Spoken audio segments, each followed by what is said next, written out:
The Device, the Devil and Me, written and narrated by Stephanie Taylor.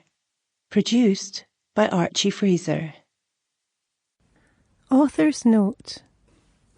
I wrote this book having lived a life of extreme internal emotional turmoil. Sometimes when people read it and they identify with the lead character, I feel sad because if you know, you know, you know.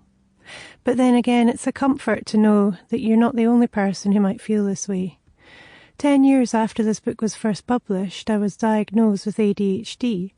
I can't express how much this changed my life and understanding of myself.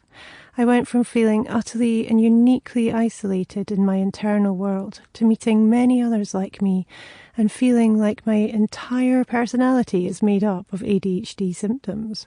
This brings with it a sense of community, a camaraderie, and an appreciation for my mind, and the strange and beautiful way it works.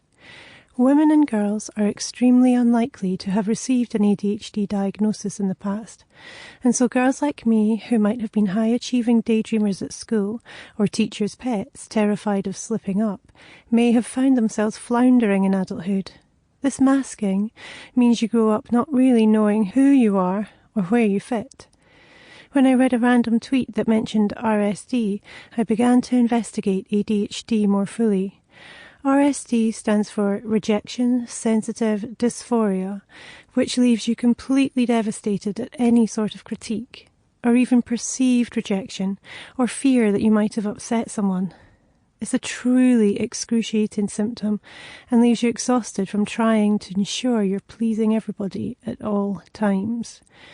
I've gone on to have several identities and various careers, from erotic author, editor, sex toy designer to filmmaker and more. I've always used multiple personalities to fit in and appear normal, so this feels appropriate.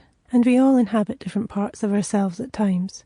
But strangely, one of the me's is also fully and completely all of the me's at the same time.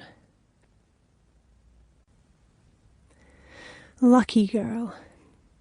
So I'm sitting here in a bit of a pickle, possibly the worst one yet. I look over at the bits and bobs lying on the table, fingertips, toes, a wrist with a bracelet still around it. I'm trying to figure out which part of my body I inhabit. I know this is a self-destructive process. If I find what I'm looking for, I will have already lost it. But I can't help it. I started with the easy bits first. About an hour ago I cut off my hair.